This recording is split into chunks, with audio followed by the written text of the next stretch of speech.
it's Maddie. Welcome back to my channel, and today's video is just like the title that I have displayed as the title itself, is a Q&A video. I just asked random people or just put a random post saying, do you have any questions for me? And I got quite a few responses. In addition, I did get some other question type things that I asked a while ago. Regarding it was like a correlation between what's your battery percentage, and I'll in the corresponding question and I'll answer it. Some of the questions are a little more fun, some are a little bit more serious and in-depth. So I think there's a good variety that I'm going to answer for you here, but as always, if you have questions for me, always reach out. I like doing these kinds of videos. I may even do an assumptions video again because it's been a while since I've done one, and not that I judge solely myself based on what others see me, but I'm just curious what other people think about me. Seeing as though the vast majority of you who are watching these videos have never truly met me in person or physically. Before I actually jump into this video, some of the videos that I just recently posted are a bit older, and in addition, I have another way older video that needs to be edited out and pieced together in the appropriate way so that I can go ahead and upload that for you guys. I hope that my female reproductive health video was helpful and insightful for any of you above age 18 and females in particular, because like I said, this channel is a diabetic channel, but I also want to convey myself as a super honest and fun-loving person, because that's the kind of person I am. And being honest and real and making some sort of uncomfortable topic more comfortable is just kind of what I'm about. And I'm very transparent, if you probably can't already tell. There are just some things you don't put on YouTube. Like, I'm not going to give you my bank account. I'm not going to give you my social security number, permanent resident address. There's just certain things that you don't give out. But for the most part, I'm a very transparent person, and things that need to be kept private away from YouTube, I do keep private from YouTube. So anything I do share on YouTube, I feel comfortable talking about. So anyways, I hope you enjoyed that video, and I think I had another one with my third semester of dental hygiene school. As a matter of fact, the day I'm filming this video, I am way past being a graduate. I am actually an RDH, but I'm not actually working until the state of Wisconsin gives me my license. So therefore, I have some time to answer some questions, and there are some questions regarding how schooling went a little bit, and I sure hope to be delving more into my boards exam kind of experience, how those went. In addition, I'm going to be talking a little bit about my fourth semester and my tips for kind of getting through a program like the dental hygiene program, or a dental hygiene program, because I think it would be very helpful for anybody to know what they're getting themselves into before they may consider the program. Anyways, with that being said, we will actually go ahead and jump into the questions, and I'm going to answer them, and we're going to see how this goes. They're really in no particular order, but I saved a really wow, all the questions, big life questions in one for the end, because I want to spend the most time on that one. But I have 3 here, and then I'm going to go through and quickly look at the other ones I have. I think I have anywhere from, I think it's maybe 18 questions. We'll see. Again, some questions may be longer than others. Some questions I can answer shorter than others. So we'll see how this goes. So if I'm looking at my phone or looking kind of funny, I'm looking at the question. I'm not trying to ignore you guys, and I'm messing again. I'm back in my normal filming room, which is our guest room.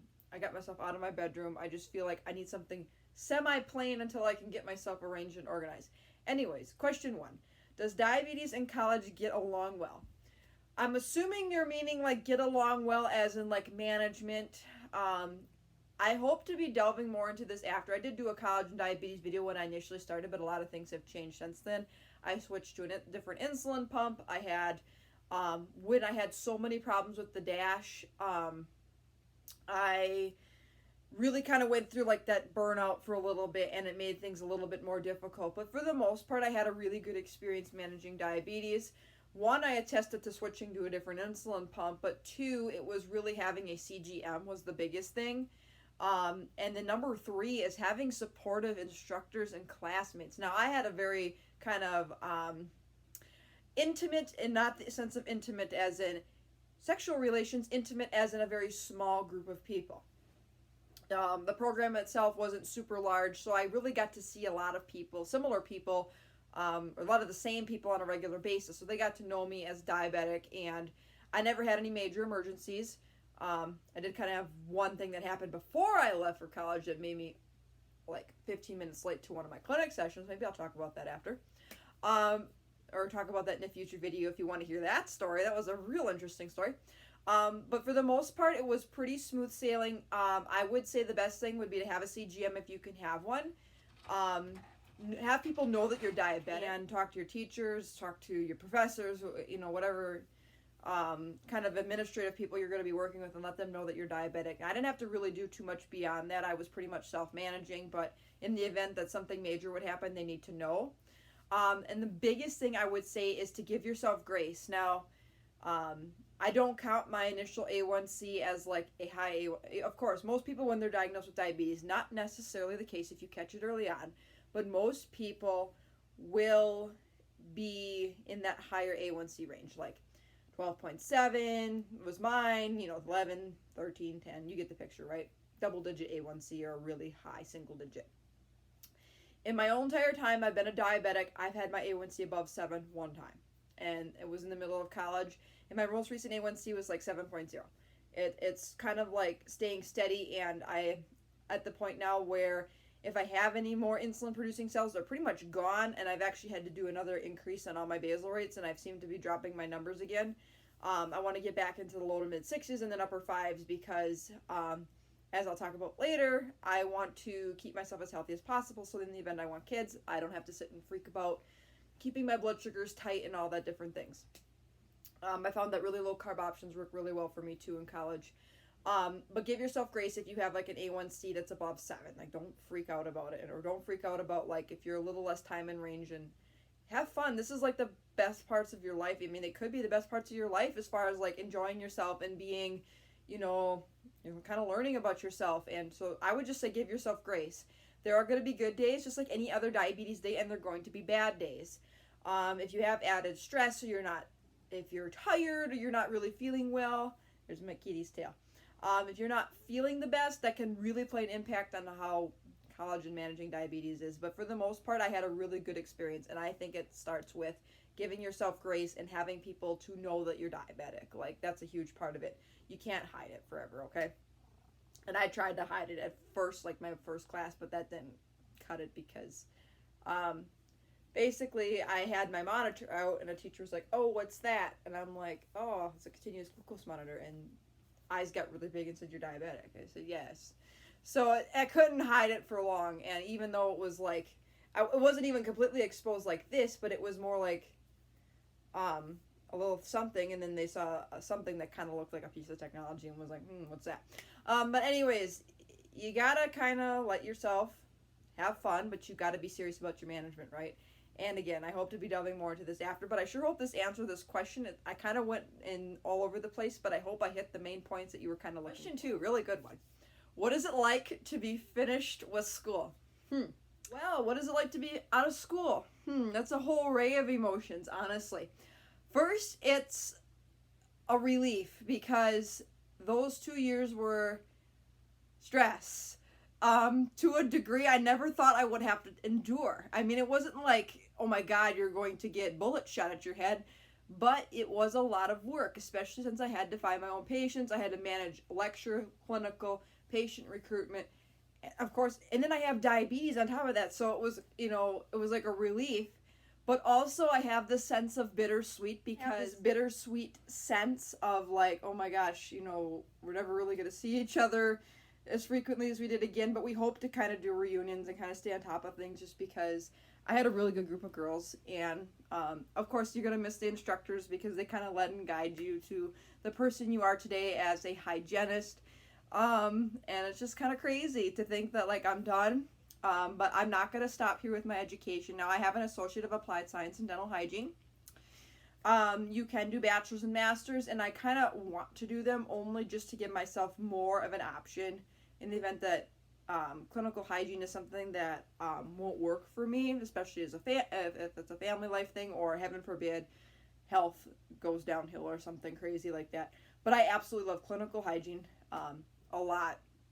But I'm not stopping here, and I know the bachelor's program, if you go like semi-fast paced, you can get it done rather quickly, and it's all online, because I have all the clinical and didactic skills I need to be a registered dental hygienist in the state of Wisconsin, and pretty much at any place in the country for the most part here. unless you get into a specific states that are really picky on certain things, or, you know, if I moved up to a foreign country, heaven foresee that happening, but you never know. You don't know where life's going to take you, right? But yeah, I want to pursue something more, but I'm going to take a little time. I do have a job, and it's going to be an awesome job, and I'm really excited to work for this amazing. I'm playing a waiting game with the state of Wisconsin to give me my license, but it's like a sense of relief and a sense of bittersweet. But I'm going to do my best to keep in touch with all my, you know, instructors and all my classmates, and, you know, such is life. I mean, you got to close a chapter at some point, right? And you got to move on, and I'm excited to work. Like, to be honest, degree is something I've wanted for a long time.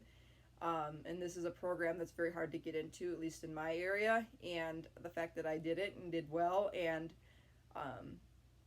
scathed the way with, you know, all 10 fingers and toes, I guess you could say, and had no problems pretty much for the most part, is amazing. And to feel that accomplishment is absolutely amazing. Like, to feel like I'm ready to move on to this next part of my life and to close one chapter and open another. Because, to be honest with you, college, at least the initial parts of your college, whether you're doing like an associate's or a bachelor's degree, you kind of feel like I'm an adult, right? But I feel like I'm a semi-adult because I lived at home, I lived pretty cheaply. Not saying I wanted to fully live cheaply, but I did my best to save as much money as I could, and stuff like that. But I will maybe get into this more about how I managed college and life and stuff. But I can tell you, I have no college debt. Zero. Zero. I'm not lying to you, but that comes with a lot of hard work and sacrifice. That comes with working your butt off in high school and in college to earn academic scholarships based on your character, merit, and your grades to really get you through things. And I highly recommend that you apply to any of those types of things that you can to help with your need.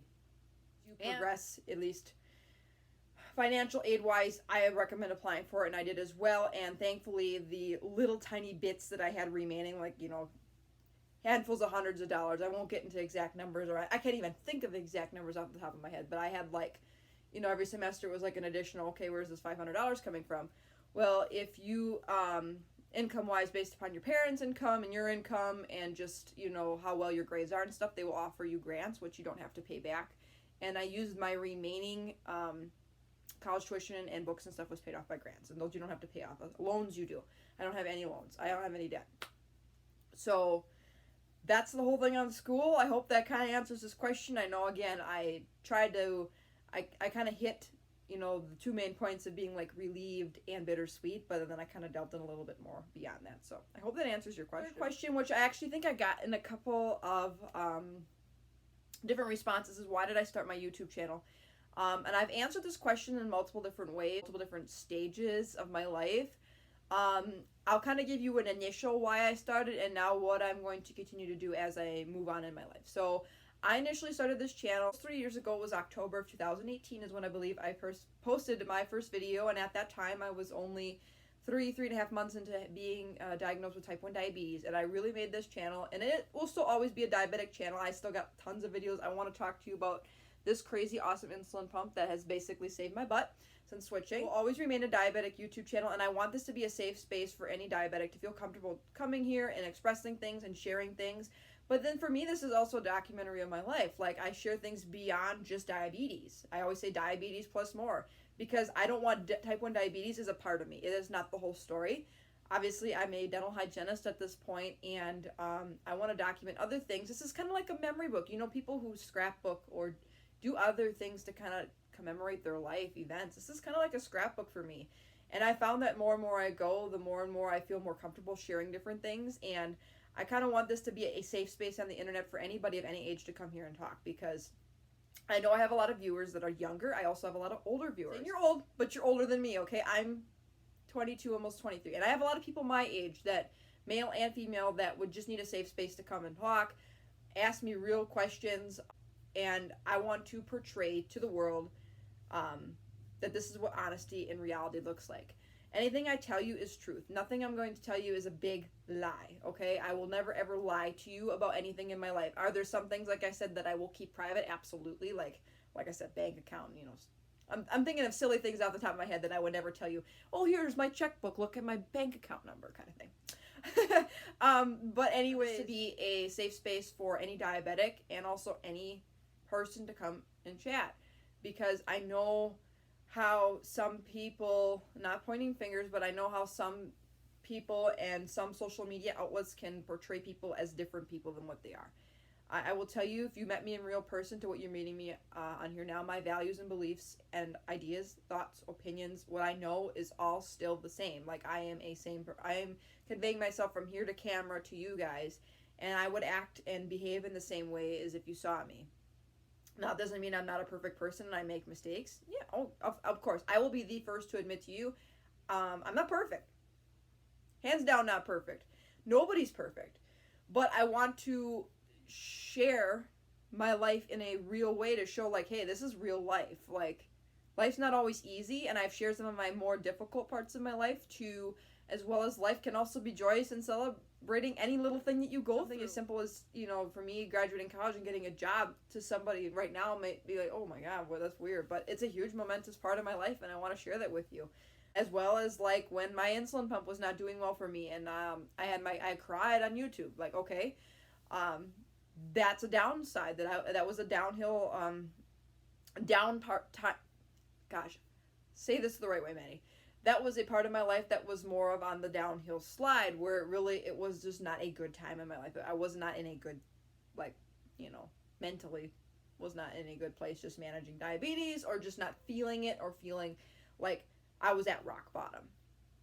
So I want to share both of those with you, because I think some people, when they portray themselves on social media, it's always happy things. Now, it doesn't, or it's always things that sometimes you wonder, like, are they just trying to cover up something? I'm not that kind of way. I share my good times and my bad times. Now, I always try to stay positive, and I want to have a positive spin on any negative outlook that comes on in my life. But I want to show you that, you know, life is not always peachy keen and rainbows and sunshine and unicorns dancing all over the place. However, a good unicorn is a 100 blood sugar. Anyways, I'm going all over the place with that, but that was really my thing. And I feel like when I portray different types of topics, whether they're diabetes related or not, I'm a very much a logic thinker. Like, of course, like, you have emotions, you can understand things and feed off of that. But when I look at things from a very analytical and logical perspective, and I think people value that. I think people value me looking at things from a very clear and honest viewpoint, and I think anybody would value that. It doesn't matter really who you are, where you're from, what you do in your life, but I feel like being honest and open is such a huge thing, and I feel like I've been able to convey that to a lot of different people. So anyways, this is my YouTube channel, and this is my whole entire spiel of life, and like I said, I want this channel to just keep growing and feel like a safe space for people, but I also, like I said, I'm going to share more about my life. Obviously, I'm not done living unless tomorrow, heaven forbid, God says that it is your time to go.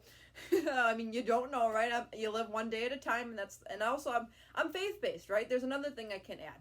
Doesn't necessarily mean that people that watch my channel are necessarily, you know, like the same religion or believe in identical things, but I always keep a faith-based things to my kind of topics, and just kind of, you know, share that journey a little bit too, because everybody's journey is different. For a believer in God, and I believe that, like, okay, God is my rock. He always will be my rock. But I want this to be a safe place for anybody to interact with me in that way as well, if they feel that way, and just to share that journey as well. And like I said, as I grow, like I said, I'm not done living.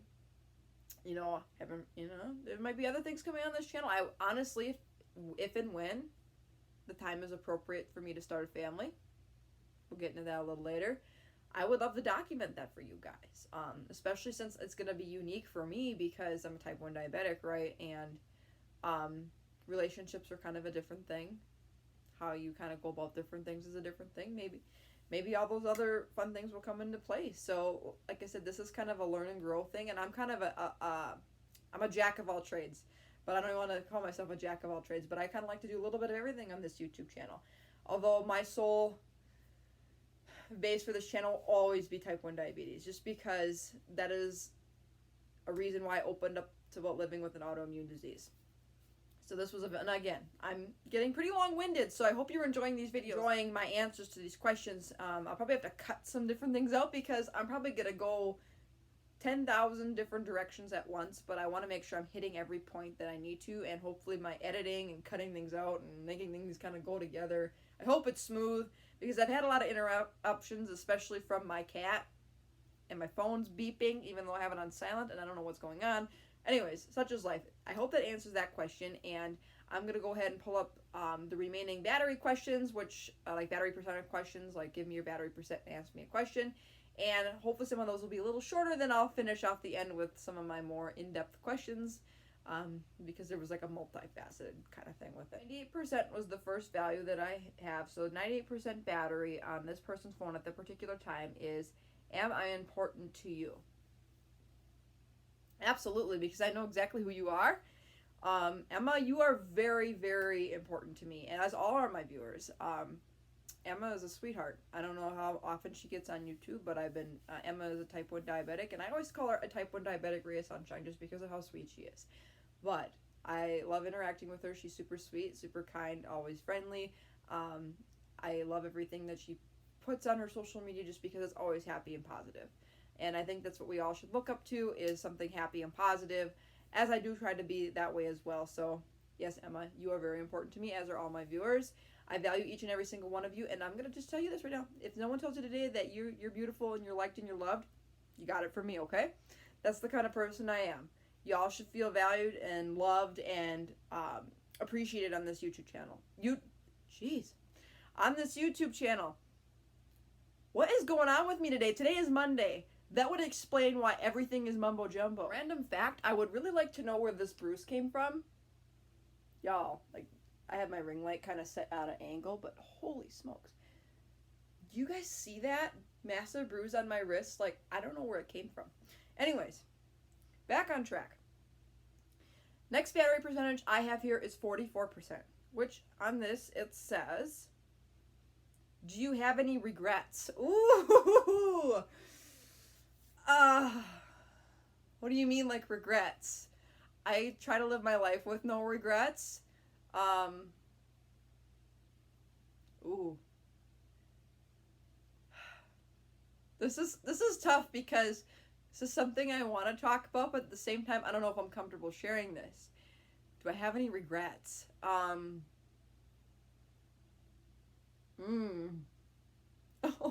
this is such a... I'm trying to think of one that would be, like, more easy for somebody to understand, because I don't think if you knew the background as to what happened with this kind of regret, then, yeah.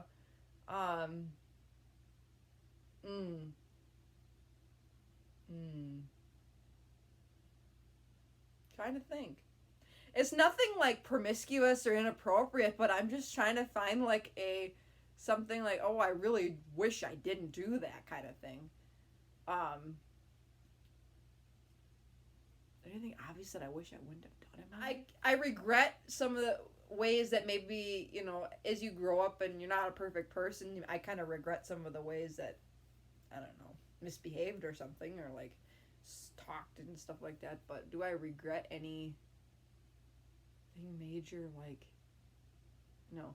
I guess I could kind of share, I'm going to try to share this without, like, I don't know, getting such a long story that it makes this video much longer than it's really going to end up being. So basically, I'll put it in this way. I financially invested in something that was basically a waste of $300, if that gives you something. It wasn't like a gambling thing. It was kind of like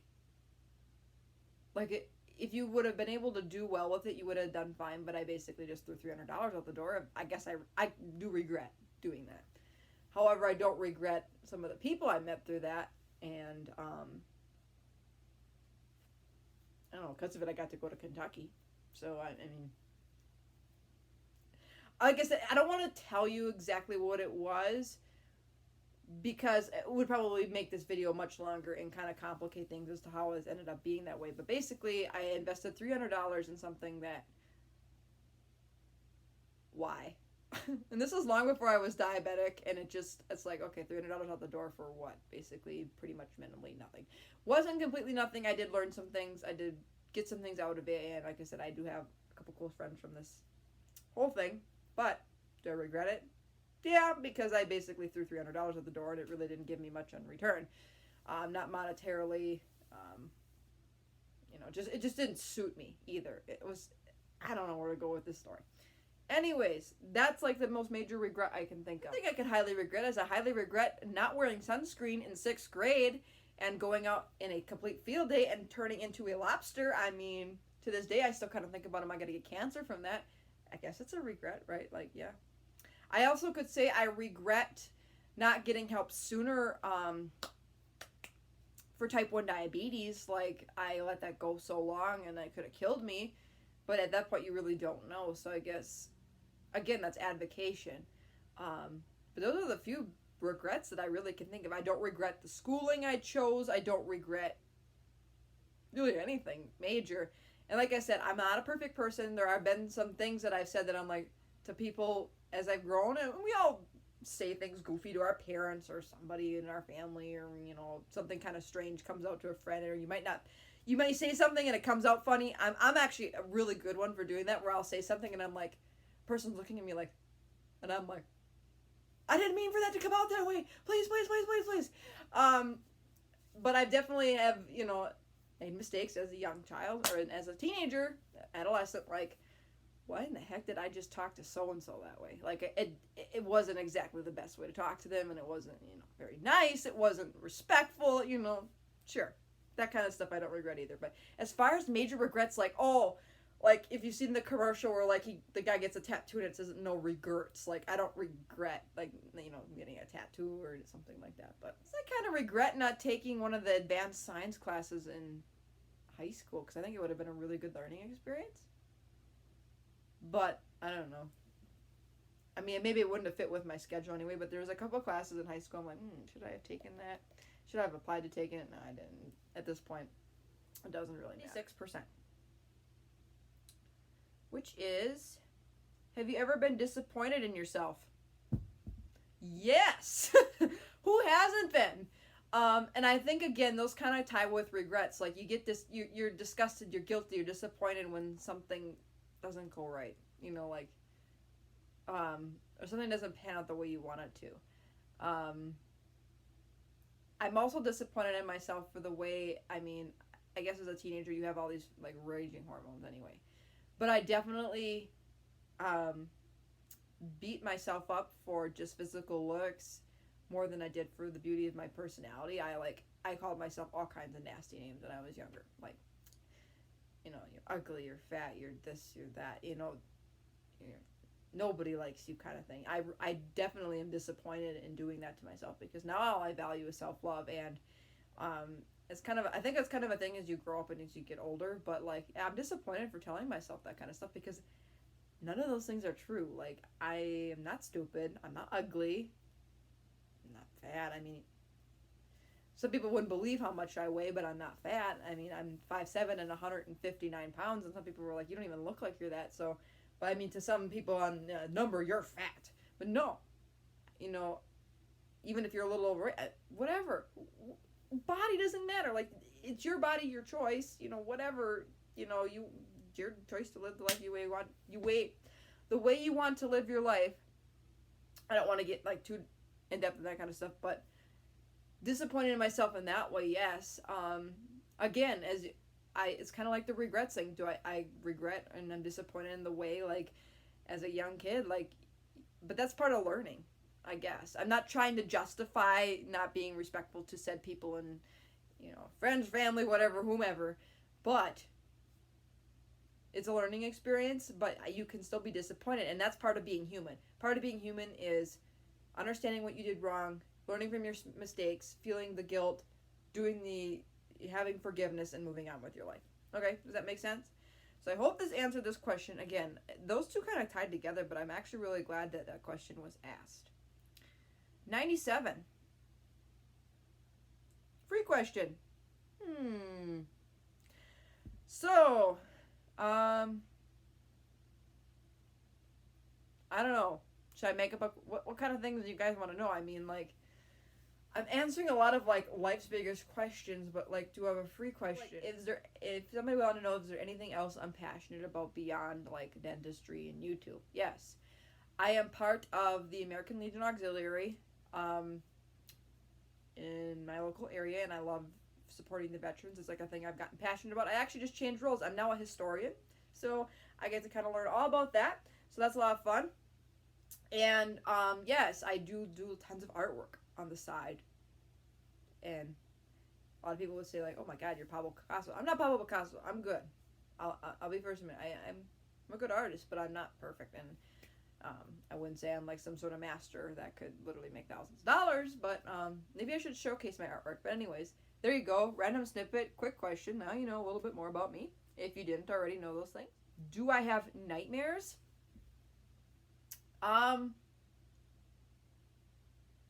Yeah, I actually had one, and this is kind of where dental hygiene school gets weird because I actually had a nightmare that, like, I got basically belittled and yelled at for not having a patient on this specific day. And mind you, this was a day that I didn't have to be in clinic. Like, for us, our off days were Tuesday, Friday, and I woke up Tuesday morning and I'm like, oh, that was a dream, thank God, because I was like arguing with said person, like, no, this is Tuesday. I don't think I'm supposed to have a patient on Tuesday. I didn't think I was supposed to have a patient on Tuesdays. I mean, it was like kind of a weird thing because like I woke up in a sweat and I was like, oh my God, let's not do that again. But yeah, I've had nightmares of different things. I mean, as a young kid, you might have this weird nightmare of like you falling off a cliff and drowning kind of thing. Yeah, I've had that. Falling out of, injuring yourself, hurting yourself. Like, yeah, I guess one of the worst nightmares I ever had was younger, but I imagined like I was encapsulated in an entire house fire and I couldn't escape. Like, that was scary. Like, I'm like, yeah. Yeah, I've had nightmares. I think everybody can say they have nightmares, but do I have them like regularly where like it's affecting my ability to sleep? No, I'd say I dream more than anything, but like, I don't know. I dream in color. I don't. I could tell you colors of different things in my dreams. I don't know if that's a rare thing or not, but I definitely do know my dreams when I do dream are in color. And they do say you dream more frequently than you think you do, but it's a matter of like when that dream occurred. If it like occurred in like your shallower sleep or a certain part of your cycle of sleeping, that you will remember. And typically the dreams that you remember vividly are like pretty amazingly right before you wake up, and those dreams can feel like forever if you're like thinking. And I've actually had dreams where it's like, damn, I want to go back to that dream and I don't want to wake up. But it's kind of weird. Like, I've had deja vu a couple times where I'll like dream or think of something and it'll happen. Not like major, like, oh my God, like major huge things, but I've had things where it's like deja vu much. But nightmares, yeah, I think everybody could say we had like those little, like what you go through as a child kind of nightmares, but I've never had like major scary, like, oh my God, I can't sleep from these kind of nightmares. I'd say I'd have more in like insomnia if something really irritating or stressful is keeping me up, or like I'm trying to work my way through a problem in my life, or like a temporary thing. I mean, we all go through ups and downs in life. I'm trying to work through a downplay, lower part of, your life is kind of going like this, and you're down in the valley and you're trying to get yourself up out of the valley onto the hill again. If you have that problem and it's bugging you, I know like for a fact that I'll have a harder time sleeping because of it, and maybe, it'll bug me in my dreams or whatever. But as far as having nasty nightmares or night terrors or anything like that, not on a regular basis. But I guess it answers that question pretty well. 11% is the last battery percent one, and I think I have 3 more other questions. And again, one might take me a long time. 11% is, do you speak more than one language? Are you talking fluently, or are you talking like bits and pieces? If you're talking as far as being like bilingual, no. English is my only like language I am completely fluent in. I do know quite a bit of Spanish, only working with Spanish patients and taking 4 years of Spanish in high school. I do know some Spanish. Pero un poquito, not much. If I got a chance to relook at my notes and learn some of the grammar structure, I'm sure a lot of the Spanish speaking can come back to me again, and I probably could hold a conversation down. I know how to count in French and German. Un, deux, trois, quatre, cinq, six, sept, huit, neuf, dix. Like that's super fast though. German, I could only no, Gesundheit. That's about it. French, I know some French, but I feel like when I speak Spanish, it sounds okay. Like, I feel like I just spoke French and it sounded like garbage. Like, un, deux, trois, quatre. Like, I don't think I'm designed for French, okay? I have a lot of European in my background. If there was a language I want to fluently learn 100%, it would be Spanish, but I'd also like to learn, like, an Asian language, like Chinese, Japanese, Mongolian, like, even Arabic would be kind of cool. Like, I'd like to learn to speak some of those languages just to, like, feel like I'm not completely surrounding myself with something, like a foreign thing that I don't even know. But I would just say English and, like, maybe up to a 5th grade level Spanish. I mean, I couldn't write a whole entire essay in, like, a Spanish class. But if I got into my notes and restudying and relearning the language again, I could at least hold a conversation down. I definitely know when I worked at the gas station in high school, we had any customers that spoke Spanish. I had a lot of my, like, coworkers ask me what they were saying. And I would be able to pick out bits and pieces, but not 100% of everything, but I could kind of get the gist of what they were saying. I'm better with those Latin-based languages just because English is also based off of Latin language as well. So, like, for example, in Spanish, like, dientes is teeth. Well, if you think about it, like, we say teeth, but dientes, think about the root of the word dientes. It's dentist, teeth. So, like, it's a little easier to pick apart. I mean, not all words are the same. Like, a lapis is a pencil, like, L-A-P-I-Z. Like, who would think that? But a lot of the like, Latin-based languages are cool. I'd also really like to learn Latin itself, and just, it's a dead language, but, like, just to speak it when it's spoken, like, in the Catholic Church, when it's spoken in general. Like, they often use them just for scientific-based things now, but it's kind of a neat language. Like, I want to learn more Latin, more Spanish. And again, I think it would be cool to just, like, get some basics down in, like, an Asian language. I don't know. There's a lot of heavily prevalent Hmong population up by me, and their language is actually really beautiful. I think Mongolian's really a beautiful language. Like, all languages are beautiful, but when you sit and listen to somebody who's spoken them forever, even the the Nordic languages, Danish, Norwegian, Swedish, like, they're just, I'm impressed. But they probably look at us and think the same way, like, oh my god, how could you talk so fast with this language? I have heard that English is, like, the hardest language to learn if it's not your first language, just because we have so many weird grammatical exceptions. But to us, it seems like nothing, because we've learned from, like, school on, like, how to form sentences and stuff. So, anyways, that answers that question. Alrighty, I'm going to go ahead and move on to the last few questions and answer them as best as I can. When were you diagnosed? So I was diagnosed July 22nd, 2018 with type 1 diabetes. And she also asked what was my blood sugar at diagnosis. It was 513 milligrams per deciliter, or 28.5 millimoles. YouTube, we had talked about my inspiration. And then her last question was, can I do a day in the life vid? Oh my goodness, everybody likes my day in the lives. And this is funny, like, yes, I will do that again, and I hope to do one as, like, a working person, and as well as when I'm not working, again, just because I'm out of college and things are a little different, again, you know, you go through different things in your life. But I find it kind of funny that y'all like my vlogs. Like, I sit and I look at my vlogs and I laugh at myself, just because it's, like, to me, like, holding my phone and holding it up like this and just, like, looking at it is just, like, it fathoms me. Now, I do have a nicer camera, and I hope to be vlogging and getting more, obviously, like, you know, as YouTube grows, I'm going to keep this YouTube channel and keep it as part of my life and part of my world. This is part of my life, and I'm very happy. I don't regret ever starting this channel. There's a regret I don't have, but I'm kind of scared to walk around with this really expensive, nice Nikon camera and break it, so I always use my phone. But for whatever reason, since I've got the iPhone 11, I, like, feel like I can't keep very decent eye contact with it, because, like, the camera's, like, over here, and then I end up getting distracted, or I feel like it's kind of like this sit-down video where I'm going off on 30,000 different tangents, and I feel like I'm losing you guys. But I feel like some of you really like it when I just sit and yick and yak. But I also have to have some kind of structure to my videos, and that's why I do a really good job, I think, at portraying my sit-downs more than I do my day in the lives and vlogs. But if you want to see more, absolutely. Some people want to see me drive in my car again and talk to them. Like, I don't know if you guys just like my voice, or just like my thoughts on things, or just like that I open up and spill the tea on everything, but I will gladly do some more day in the life videos, if that answers your question. This person asked, can we see your pets?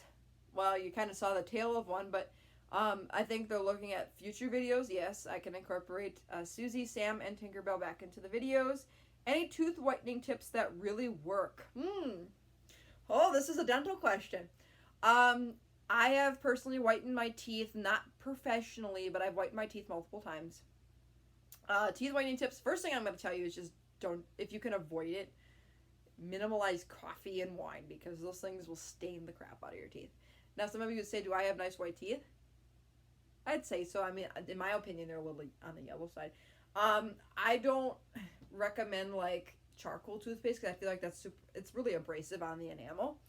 What I do is I either do it at home, like basically non-prescription level bleaching tray or a whitening strip, and then I follow up with a whitening toothpaste. I use Crest 3D White, and that seems to keep my teeth pretty white. You can always tell if somebody has their teeth whitened. If you saw me in person, they're white, but they're not like the brilliant white that they were a while ago. If you can tell somebody has whitened their teeth, these teeth that are pointing, we call these your canines. You may have referred to them as eye teeth. These will be a darker yellow because they have a heavier prevalence of dentin than the other teeth. So if somebody has whitened their teeth, the canines will be as white as the rest of the teeth. So you can tell my teeth are pretty similar in color. It means that I've whitened my teeth before. So that's my recommendation, but I don't recommend whitening until you talk to a professional, especially if you have a lot of recessed areas in your mouth, meaning you have a lot of exposed root surfaces. Those can be not very helpful to your mouth to whiten. Your first thing is to get those root surfaces taken care of and to deal with any sensitivity, dental hypersensitivity like hot and cold sensitivities to maybe foods or temperatures or just the mouth itself. Because a lot of the tooth whitening toothpaste ingredients like pyrophosphates or the agents like the acid type things in the whitening agents or whitening bleaching agents are very, very harsh and can cause a lot of sensitivity if you have exposed root surfaces. And even for me, I don't have any exposed root surfaces. I have a very healthy mouth. But the sensation of whitening will actually leave me kind of a burning sensation where the tooth and the gum tissue meet. That's kind of a thing, but if that continuously persists and you need to stop whitening, that typically for me only will last like maybe 12 hours to a day, and then it will go away. But again, always talk to a healthcare professional before you use, or a dental professional, a dentist, a hygienist like myself. And I can't really for say like go whiten your teeth, and I'm not trying to promote that. What I'm saying is go talk to your professional and see what they recommend for you. Now, if you were my patient or in my chair, and I was able to do a full mouth assessment, I could really get a gist of what other products might work. But I wouldn't recommend a charcoal toothpaste. That's just way too abrasive, and that can like wear through the enamel and cause a whole bunch more exposed enamel and exposed tooth, which can lead to decay. For any of you typical people that have whitened your teeth or know you can safely, my biggest recommendation to you would be using at-home bleaching trays that are of low level, whitening strips, and whitening toothpaste. Again, if you have sensitivity, stop using it. I hope that answers your question. And then, of course, avoid foods that stain, right, like coffee and wine and stuff. What do I do when I feel down? I create artwork. I chat with you guys. I also love journaling, believe it or not. I like that peace and quiet. I like to journal, get my thoughts down. I like to pray, because when I'm in my hardest parts of my life, when I sit on the foundation of God and when I solemnly get God in my entire spirit and encompassing in my entire body, like I just feel the sense of relief. I feel the spirit of happiness. I feel a sense of peace. I feel a sense of help. So I pray. I do my faith-based things as well, but as far as non-faith-based things, it's art, journaling. Love being outside. I like fishing. That's actually fun to do when you're stressed. So I love hanging out with my pets. Like, they calm me down. I know if I'm having a rough day, I know the animals can definitely tell if you're not like yourself. So they always try to help. But those are the types of things I do when I'm down. Summer plans. Sit and twiddle my thumbs until my license comes. No, I'm just kidding. I'm doing YouTube videos. I went up on my dad, so that was fun. He lives way north, so I got to really experience more beautiful north woods.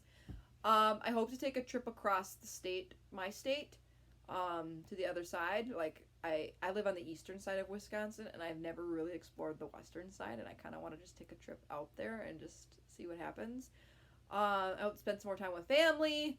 I'm not doing any big vacations out of state or anything because your girl needs to get some cha-ching back in her savings before she can do that. But I haven't done any major like traveling or summer plans since like I haven't done anything like major traveling since like 2017.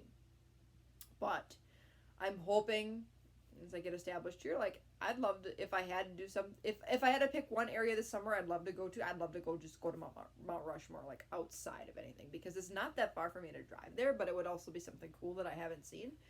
I hope to do a lot of swimming, fishing. I do a lot of grass mowing. I think my allergies are kicking in because I can hardly breathe. I'm doing a lot of stuff for my ALA, a lot of fundraising. What else am I doing? Starting my new job. Is that a summer plan? Does that count? No. But for me, my job is going to be so much fun that I'm never going to have to work a day in my life because I found something I absolutely love to do. On the other summer plans that I can think of off of the top of my head.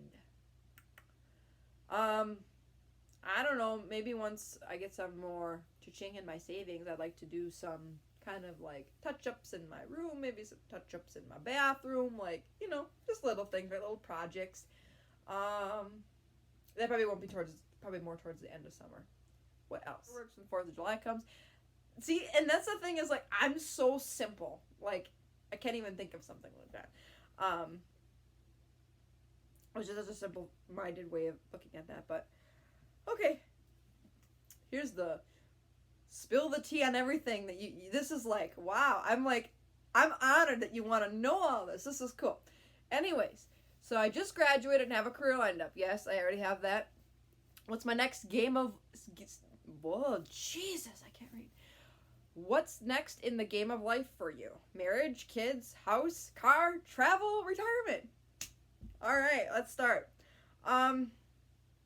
First off, let's talk about my car. My car is a 2004 Taurus, and it no longer has air conditioning. Special. I did get a service done on it just to see what was wrong, and the cost will be like an $800 fix. The whole condenser shot. So guess what? I'm going to be driving my vehicle till November when the licensure and registration and insurance expires. And then I'm going to get myself a new vehicle. Because I'm not dumping any more money into a car that has almost 220,000 miles on it. It will be hard for me to let go of it because it was my baby, and I've had that baby since 2015. So I've had this car for nearly 6 years. So it's my first car. And it's going to be sad, but it's like a bittersweet sad to let it go. So maybe I'll take you guys on a journey for like what cars like I'm going to be shopping for. I've got some ideas in mind, but if any of you recommend a really good new car or gently used car, please let me know. And I'm only reason why I'm waiting again until then is, okay, first of all, the heat works in my car. But number two, I have been able to find a way to keep myself somewhat cool in the car, but I do look like I have a dog. I like a dog hanging out the window with the tongue out at some points, just because it gets warm. But if you have any cars that you would recommend for me, let me know. But waiting that long will allow me to have a really decent down payment. Am I gonna go into debt to buy a new car? Well, yeah, sure. I mean, most people would be as a middle class person. But I know living at home yet and the way that I foresee myself financially managing myself, and I've always been really good at financially managing myself, that it's going to be not a hard thing for me to come by and get a newer vehicle. So again, and pay it down rather quickly of the loan that I do have to take out. My goal would be to have a down payment of like 30% to 50% of my vehicle, and that can be easily attained if I manage my money right. But again, life can come up and stuff like that. But I'm not gonna fully wait for like so many months and like pay it all off in full. Like that would be cool, but like I'm not gonna survive another hot summer with that vehicle, so I will get it. But anyways, if you recommend a newer, gently used vehicle that you would think would suit me or is really good, like as far as like it's not going to leave me stranded on the highway, please let me know. I'd like your thoughts on makes, models of cars. So travel I kind of talked about. Travel I kind of want to save more a little bit later, but at the same time I want to see other things. I kind of want to do it with somebody, like if I get married or something, like have a year and just travel and then sit down and have a family. I don't know. Travel anywhere. I mean, I want to see the rest of the United States, but I'd really love to see Europe. I'm kind of one of these people that like just wants to see Europe once and go, and see it. Maybe I'll meet some of you guys that live across the pond from me in the European or even in Asian countries. I'd love to just, I don't know. That'd be cool. For a house, I live at home right now. In correlation with obviously saving for a new car, I will stick a certain amount away once I kind of figure out how things kind of flow and, you know, how kind of paychecks are getting used. I will be saving so much per month for a house so that I, again, when the time comes and the time is right, that I will buy a house. Now, I don't foresee myself buying a home unless I marry somebody and want to go in together with a home, because I just don't foresee the need of myself, like, living in my own home by myself. Like, you know, like, I don't know. It doesn't make sense. Now, I could, if heaven forbid life doesn't take me down that path and I end up just being single my entire life, yeah, sure. At some point I'll invest in a house, just because at some point it'll probably be more worth investing in a home and equity than it would be to rent. But kind of in that between stage, I think, like, okay, maybe renting for a short time with, you know, a future spouse or something would be okay until you can find a home. But I will be saving for a home. Retirement? Yeah, retire now. Okay. But my job offer like 401k, but again, I will try to stick so much away for retirement, even if it's just like a rainy day savings fund, and then like just try to stick a little bit, even if it's just like something small. Even sticking, I know heaven forbid $20 isn't a lot in today's society, but even if you just stuck away $20, that's all you could do for your retirement. That's better than zero, right? Okay. But you kind of want to invest in like that kind of stuff. But yes, I want to obviously save up for retirement, because I love dental hygiene, but I don't think I want to work till I'm 105 with dental hygiene. That would be one old hygienist, if heaven forbid I live that long. But yes, retirement is a huge thing, but it's something I'm thinking about, and you got to think about young. By the time I am able to invest in a 401k, I will be just a little over 23, so that's not a bad start, considering some people don't really start investing in their retirement or that kind of stuff until they're much older. So at least I'll have lots of time by the time hopefully I retire, you know, several decades that can rack up some good savings. And I don't trust on Social Security being here forever, and I'm not that kind of person to just up and take it. You know, it's there for a purpose, and it's also there for people who are older and have worked their butt off their entire life, like my grandmother. So, I think that'll answer that on retirement, but it's a priority, but it's definitely not as high of a priority as like getting Maddie a new car, okay? I'm 23. I'm not 23, I'm 22. Going to be 23 in September. It's Monday. Alrighty, marriage and kids. Ah, I'm kidding. By the way, this is my right hand. This was on my right ring finger. This is just a cheap ring. Anyways, yes, I would love to be married. I actually envision myself being married and having kids. I know it sounds nuts, but I've been planning my wedding since I was 16 on Pinterest. I mean, I guess it's any girl's dream to really do that. Thing is, in order to get married, you got to be in a relationship. I want to say I was against being in a relationship in high school and college. I wasn't actively seeking, would be the nicest way I can put it. And that's because I wanted my priorities set. Get through your college first, get a career lined up, and then you get in a relationship, and something whoopsie happens, you end up pregnant, or life happens, life takes an up and down swing kind of thing. Like, you at least you have some stability to kind of fall back on. Not saying that's the route that everybody takes, and I'm not against that route, but I definitely waited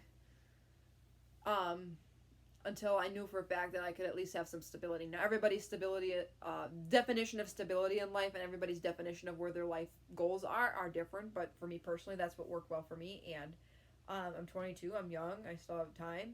At the same time, I also feel like I'm really, really old for not having dated somebody yet. But now that I have something lined up, I kind of am at this point where I'm like I don't want to say I'm in a limbo state, but I'm in a state of like, I'm just praying to God, like, hey, you know, open up a door, or like, I don't want to say open up a door, but give me some direction and guidance, like give me some good, you don't want to say signs, but you know what, you get what I'm saying, but I'm making it sound so childish and so goofy in the way I'm perceiving this to you and transmitting this to you via video. But I'm basically asking God for guidance at this point, like, you know, and I know God has plans for me, and he knows he's got a future to help me and help me prosper and not to harm me. Doesn't mean that life's going to be peachy keen and roses when you get in a relationship, but I could go through 5 bad relationships and then end up finding my Prince Charming, or I could be the first person I end up with is my soulmate. You don't know, and that's the kind of thing you got to kind of figure out and kind of say some different things.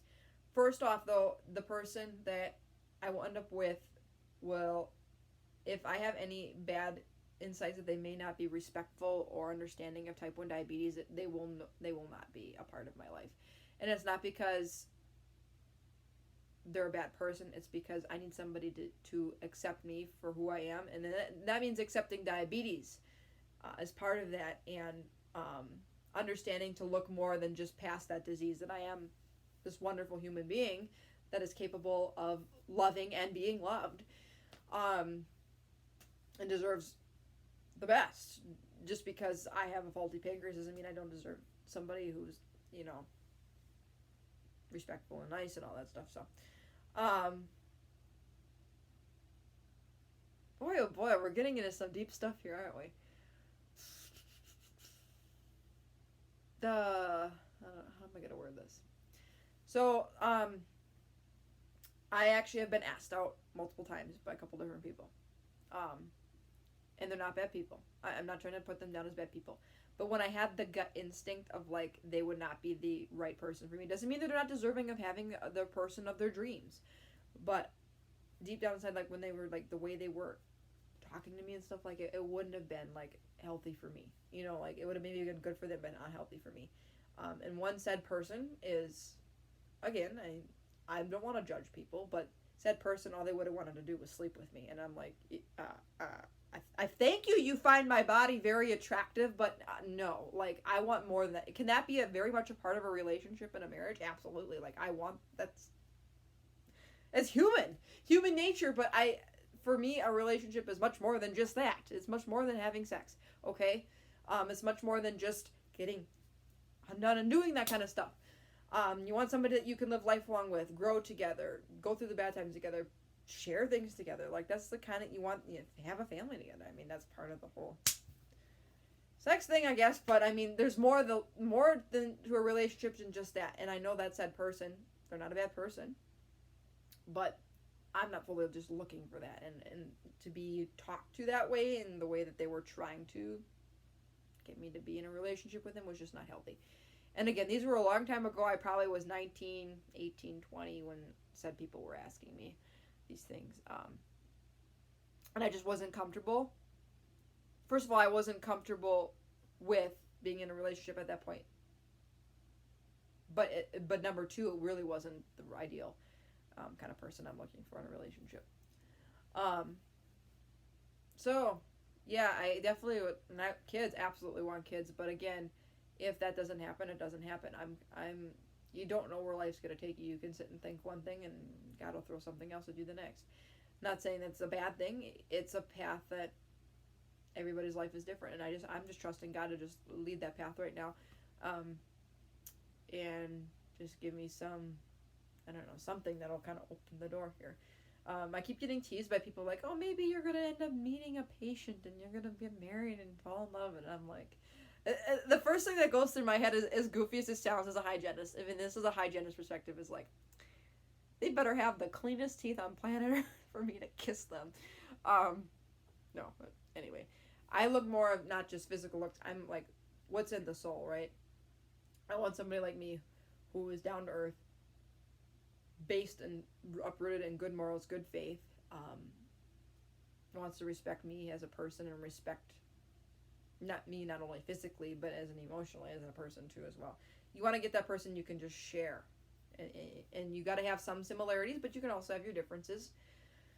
And like I said, it doesn't mean that in the first, if you end up marrying said person, that you're going to have a peachy keen rosy marriage. No, it's never the situation. I mean, any good marriage is going to have ups and downs. Any good relationship will have ups and downs. It's how you problem solve, communicate, and navigate through those problems that's really going to make you go.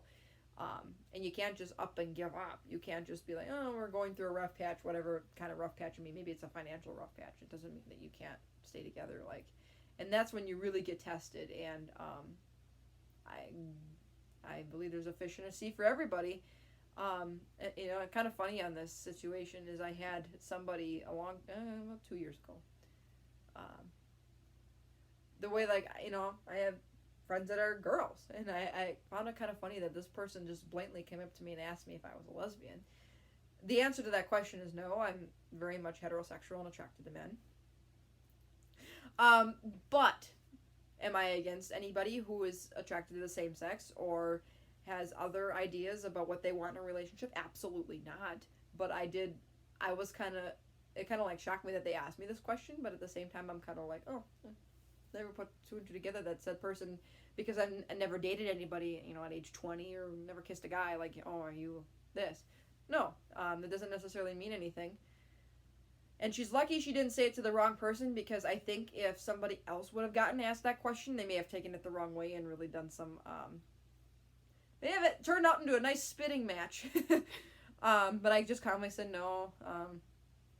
Nope. I am definitely heterosexual, attracted to men, but just it wasn't something on my priority list, and nor was it like, I hope this is just not coming out weird. It wasn't something on my priority list, but it also, I didn't find the right person, right? I didn't really run into somebody that I wanted to date. I just got done telling you a story that I got asked out by like 2 or 3 different people. And it just didn't feel right. And the big thing is you got to go with your gut. When something does not feel right, don't do it. I had a different job opportunity before I accepted the job that I went to now. And I had to think about it hard on. And there was really no one pinpoint reason that I could feel like I could tell you, oh, that's why I didn't choose this. That's why I said no to this job. But when I woke up one morning and my gut said, no, don't do it, I trusted my gut. So that's my biggest recommendation to you, is just trust your gut. If you don't trust your gut, like, I've seen it work its magic into me, and I think I will share that down the road, that not trusting your gut can lead to some things that you maybe just don't, the results you get aren't the best. Okay, so I always say trust your gut, and know what you want in a relationship, know what you want, and that kind of stuff. And I also want to get down with this person. It doesn't, and I don't even want to put a timeline on things, but you really got to get to know that person before you just up and marry them, right? Like, give it some time. Now, maybe you really get to know this person over the course of 6 months, and you're like, yes, this is my soulmate. But it may even take you longer, and you may, like I said, I may go through, talking about me, going through multiple different relationships before I find the person that suits me, right?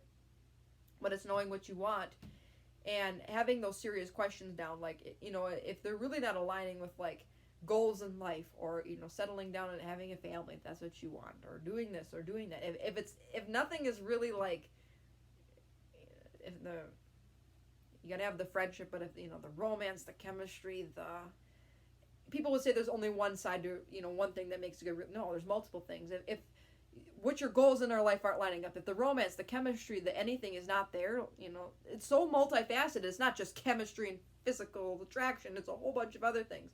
If something isn't major, isn't aligning, like, that's probably a good sign that, yeah, it's not an ideal relationship for you. So you got to kind of ask those serious questions right away, because if said person says, you know, like, I want to do this and this, and you're like, oh, no, I want to do the opposite kind of thing, and something isn't right, or your goals aren't the same, or your beliefs aren't the same. Not saying beliefs in religion, and not saying as in, like, the same race, because you can intermix race, religion, ethnicities, cultures. That doesn't bother me in the least. I'd marry anybody of any race, any ethnicity, any religion, as long as they treated me right and respected me, and we had same mutual goals in a relationship. It's that simple. I'm not against dating anybody for those reasons, and I'm not against dating anybody for any reason. I'm against dating people who are going to not respect me for the person I am, and if goals don't align, then it's simple. A relationship doesn't work. So yeah, and like I said, the kids thing, I want kids. I absolutely want kids. And it was funny, I was talking to one of my close friends, and she kind of said to me, you know, you're way too nice and way too sweet to not be married and have kids. Like, I'm like, oh, that's kind of sweet, you know. But that, when I was younger, like, the idea of just, I think when you're a teenager and you're going through the idea of, like, I have to give birth, and that's what it's going to be like, and, like, you know, like, all the whole physical thing, like, doesn't make sense. Like, yay to yay, like, that doesn't make sense, right? I think the whole physical, like, carrying a child and giving birth to one scared me. more than the emotional stuff did, and now it's like, I want that experience. Like, I can't imagine my life without having some cute little kid, you know. I don't know. Doesn't mean that my child is going to necessarily be my own. Who knows? Maybe I'll come to find, oh, I can't conceive. And if that's the case, like, I could still foresee myself being a motherly figure to other people, or even adopting. That's okay. Like, there are a lot of kids that would need a nice home, and I'd be able to provide that for them. But I definitely could see I foresee motherhood in my future. Who knows if and when, you know, that happens, but I foresee myself being a motherly, like, figure to somebody, someone, whether it be carrying my own kids or whatever. But if God is it in the right course of action that I find the right person to be with, and I have a child or children, I'd love to have more than one of my own. I think that'd be cool, but then so be it. And the fact that how I was raised, I feel like I'd make myself a damn good mom. Doesn't mean no mom's perfect, no parent's perfect, but I feel like I could do well with being a mother. I just feel like I would be suited to be a mom. Like, I want to be a mom. I really do. I want to be a wife too. I mean, you know.